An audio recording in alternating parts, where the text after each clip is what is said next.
Pag-uusapan natin ngayon, ito po, no? Bato.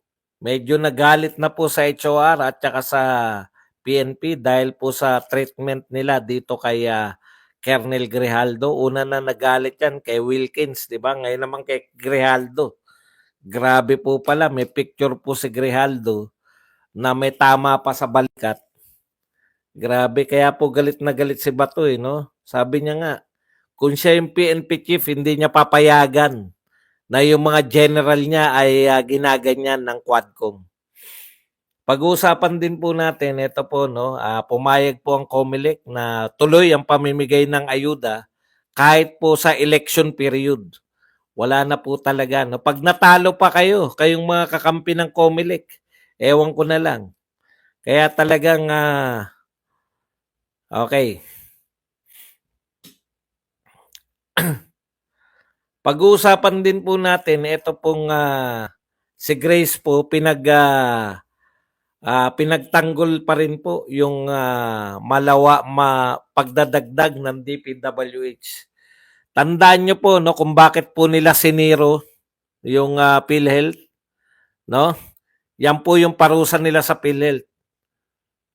Pero dahil palpak po yung DPWH, ang parusa po nila, hindi po siniro yung DPWH. Dinagdagan po at binigyan ng pinakamataas na pondo. Si Grace po nagtataka nga ako, no? Feeling niya siya talaga yung nagbibigay ng pondo. Patawa masyado. Okay. Yan lang po ang pag-uusapan natin. Iba pa po. Marami po tayong pag-uusapan. Depende sa oras. Pero yan ang uunahin natin, yung tatlo na yan. Pero okay, pag-usapan natin, no? Ito po. Dalawa po to, yung kay Bato tsaka itong kay Orlando De Leon. Ito po ang kay Orlando De Leon po muna kasi self-explanatory naman to. To Congressman Acop, we know you are a cop, but you are not acting like a cop. As a cop, you should know what former Senator Ping is saying. It is either you are a cop who is stupid or a cop who has been silenced by a cop's favorite color, ube. Nakakahiya ka, Congressman Acop. Ikinahiya na po ni General Orlando De Leon, retired Brigadier General Orlando De Leon, ang mga katulad ni Acop, no? Na isang pulis. Nakakahiya po. Ikinahiya na. Dahil po yung hindi talaga katanggap-tanggap yung paliwanag ni Acop sa Quadcom. Kahit na ano na lang sasabihin, no? Si Duterte raw yung kumbaga pinaka-mastermind ng drug trade sa Pilipinas. Yung drug war daw ay budol dahil gusto lang nilang i-eliminate yung kanilang mga kalaban. Sino pong maniniwala? Wala pong Pilipinong matino ang maniniwala dyan. Ito po, grabe po. Nakita nyo na ba yung picture ni Grijaldo? Talagang ano pala yan, bagong opera. No? Bagamat bagong opera, ikinulong pa rin. Doon po sa kulungan ni Zulaika, dyan po sa House of Representatives.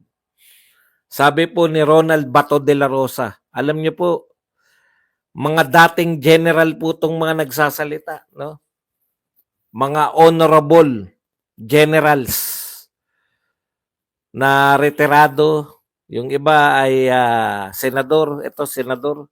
Yung iba po ay sa ibang tungkulin. Sinebriha nga, alam ko sa MMDA pa Hindi na po nila natiis kung anong ginagawa ng mga kasalukuyang Quadcom. Wala silang pakialam, no? Alam nyo, eto po, basahin muna natin. What is happening to our country? Even the human rights of a police colonel is being trampled. Ano po to Active. Active to si Colonel Grijaldo, di ba? Even the human rights of a police colonel is being trampled on by the government that he has sworn to serve and protect. Colonel Grijaldo was recuperating from a shoulder operation in a hospital in Pasig when he was arrested by people from the House of Representatives this afternoon. Despite his pleading to be placed under hospital. Ito po nakikiusap po yung bagong operang si Grijaldo. No? Na siya po ay ikulong na lang sa anumang government hospital na ang mamimili po ay yung HOR. No? Tayo rito. Nakikiusap po si Colonel Grijaldo, bagong opera, na ikulong man siya sana, doon na lang sa ospital. Kasi bagong opera nga po eh. Hindi po siya pinakinggan ng HOR. Under hospital arrest in any government hospital of HOR choice is now detained in the same room where Attorney Zulaika Lopez was detained without medical attention. Frankly speaking, sabi po ni Senator Bato, if I were the chief PNP, I would not allow any of my men to suffer this kind of injustice. More so, that this officer stood up for what is right and for the truth. Do our men in uniform deserve this kind of treatment?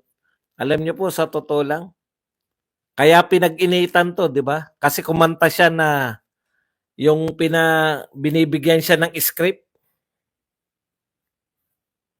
Kinakausap siya para sa pag-testify niya. Nung siya ay nag-testify, nagsabi po kasi siya ng totoo sa Senado. Ayaw po ng mga taga-Quadcom yata yung nagsasabi ka ng totoo. Eto po, nagsabi po ng totoo na inopera. Hindi pa rin po naniniwala. Pinagpilitan nila na kaya siya iko-contempt dahil hindi nakakadalo. Paano nga makakadalo? Inoperahan nga. Human rights. Nasaan na kayo? Wala, dehin bukiki ang mga human rights. Ito po yung mga tao ng gobyerno, hindi po ito sa bagay. Kikibulang pala yung Commission on Human Rights pag mga rebelde yung involved. Pag tao nga pala sa gobyerno, lalo na yung mga kapulisan, wala silang pakialam. No? Pinakulong si Zulaika Lopez dahil sa pagtestigo sa Congress, wala silang pakialam. Kaya masisisi nyo ba yung mga tao? Kung hindi, mga Duterte lang ang hindi nyo kayang ganyan.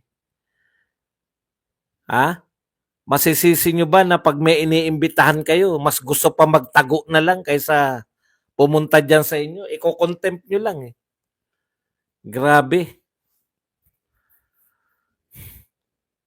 Ito pong mga to, umatin po yan sa mga hearing nyo. Kasama pa si Wilkins. Swerte naman pala ng mga taong hindi na lang umaatin ng hearing. Magtatago na lang. Hindi nyo makukontempt. Grabe itong mga tao na to.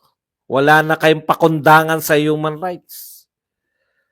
Wala na ba tayong human rights sa Pilipinas ngayon? Commission on Human Rights. Yan dapat ang sinisiro ang budget Grabe, direkta po lahat. Bawas sa mga DepEd. Binawasan nila yung DepEd. Ano katwiran nyo sa pagbabawas nyo ng computerization program ng DepEd? Wala lang, trip lang. Sabi lang ni Martin at ni Saldico. Yan hindi po ako nagsabi niyan. Vice President po ng Pilipinas. At pinatutunayan po. Meron sila ngayong tagapagtanggol. Ito pong si Grace po. Grabe, piatos ko. Pambobo naman yung piatos ka ng piatos. Tumingin ka nga kung may reklamo na kay piatos. Alam nyo, kaya kayo naniniwala dyan sa piatos, magtapatan na tayo yung nagsasabing piatos. Alam mo naman kung di ba? Binubobo mo lang sarili mo. Dalawa lang yan Nagkukunwari kang bobo o bobo ka talaga. Hanggang ngayon ba naman, di mo pa alam yung kwento sa piatos? Alam mo na yung kwento sa piatos Bakit nyo naman, wag nyo burahin. Sinisermonan nga wala na tayong laruan mamaya kung buburahin nyo. Huwag nyo burahin. Hayaan nyo lang sila. Gagawin natin laruan yan eh. Paano nila maririnig yung